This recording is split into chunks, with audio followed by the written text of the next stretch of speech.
നമസ്കാരം, കലാകൗമുദി ഓൺലൈനിലേക്ക് സ്വാഗതം. അയ്യപ്പനോട് കളിച്ചവരെല്ലാം വീണിട്ടുണ്ട് എന്നാണ് പ്രമാണമല്ല, അതൊരു യാഥാർത്ഥ്യവും വസ്തുതയുമാണ്. പിണറായി വിജയൻ്റെ നേതൃത്വത്തിലുള്ള CPM സർക്കാർ 2018 സുപ്രീം കോടതി വിധിയെ തുടർന്ന് ശബരിമലയെ തങ്ങളുടെ രാഷ്ട്രീയ നേട്ടത്തിനുള്ള ഉപകരണമാക്കി മാറ്റിയെന്നും അതാണ് ഇപ്പോൾ കാണുന്ന ഈ പ്രശ്നങ്ങളുടെ എല്ലാം മൂല കാരണമെന്നുമാണ് കേരളത്തിലെ വലിയൊരു വിഭാഗം ജനങ്ങൾ വിശ്വസിക്കുന്നത്. ശബരിമലയെ തങ്ങളുടെ രാഷ്ട്രീയ പ്രചരണത്തിനും തങ്ങളുടെ രാഷ്ട്രീയ നേട്ടത്തിനുമുള്ള ഉപാധിയാക്കി ഉപകരണമാക്കി CPM-ഉം പിണറായി വിജയനും മാറ്റിയത് വലിയ തോതിൽ കേരളീയ സമൂഹത്തിൽ ഒരു വിഭാഗീയത ഉണ്ടാക്കി. ശബരിമല സ്ത്രീ പ്രവേശന വിധിയെ തുടർന്ന് അവിടെ യുവതികളെ കയറ്റാൻ വേണ്ടി സർക്കാർ തന്നെ മുൻകൈയെടുത്ത് ഇറങ്ങുകയും മണ്ഡലകാലത്ത് ചില യുവതികളെ സന്നിധാനത്തെത്തിച്ച് അവിടെ തൊഴിവിക്കുകയുമെല്ലാം ചെയ്തു.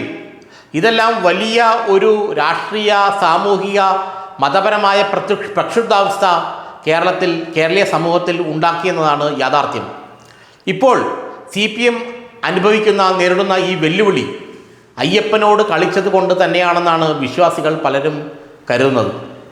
കാരണം 2021 നിയമസഭാ തെരഞ്ഞെടുപ്പിൽ CPM അധികാരം നിലനിർത്തിയപ്പോൾ, പിണറായി അധികാരം നിലനിർത്തിയപ്പോൾ ശബരിമല അങ്ങനെ വലിയൊരു വിഷയമൊന്നുമായില്ല, ഞങ്ങൾക്ക് പിടിച്ചു നിൽക്കാൻ കഴിഞ്ഞു എന്നുള്ള ഒരു ആത്മവിശ്വാസത്തിലായിരുന്നു CPM.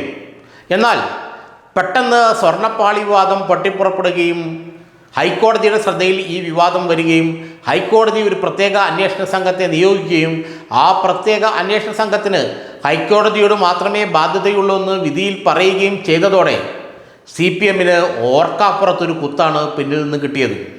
ഇതാണ് അയ്യപ്പനെ വച്ച് രാഷ്ട്രീയം കളിക്കാൻ CPM ശ്രമിച്ചപ്പോൾ ആദ്യമൊക്കെ അവർ വിജയിച്ചു. അപ്പോൾ ഇതൊരു ശാശ്വതമായ വിജയമാണെന്ന് CPM കരുതി.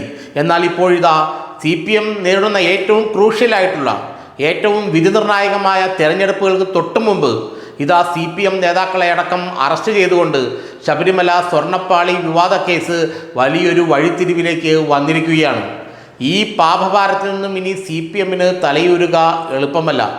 CPM നിശ്ചയിച്ച ദേവസ്വം ബോർഡ് പ്രസിഡന്റുമാർ യഥാർത്ഥത്തിൽ ദേവസ്വം ബോർഡിൻ്റെ ഭരണനിർവഹണ കാര്യങ്ങളിൽ സർക്കാരിന് യാതൊരു സ്വാധീനവുമില്ല. ഭരണഘടനാ പ്രകാരം സർക്കാർ അതിനകത്ത് ഇടപെടാനും പാടില്ല. കാരണം ബോർഡാണ് യഥാർത്ഥത്തിൽ അമ്പലത്തിൻ്റെ, ശബരിമലയുടെയും മറ്റ് അമ്പലങ്ങളുടെയും, ദേവസ്വം ബോർഡിൻ്റെ കീഴിലിരിക്കുന്ന അമ്പലങ്ങളുടെയും പരമാധികാരി. ഇക്കാര്യത്തിൽ സർക്കാരിന് റോൾ ഒട്ടും തന്നെയില്ല.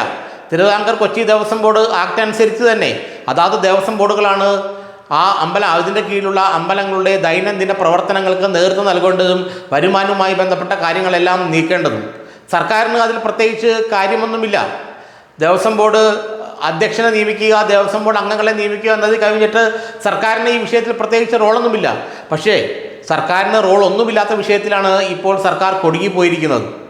ഈ സ്വർണ്ണപ്പാളി വിവാദം, സ്വർണ്ണപ്പാളി ചെമ്പായി രേഖപ്പെടുത്തി പുറത്തേക്ക് കൊണ്ടുപോയതെല്ലാം ദേവസ്വം ബോർഡ് ഉദ്യോഗസ്ഥരും ദേവസ്വം ബോർഡ് പ്രസിഡന്റുമാരും അറിഞ്ഞൊക്കെ തന്നെയാണ്. എന്നാൽ ഇവരുടെ മേൽ സർക്കാരിന് നേരിട്ട് നിയന്ത്രണമില്ല. കാരണം ആക്ട് അനുസരിച്ച് പരമാധികാരി ബോർഡ് തന്നെയാണ്.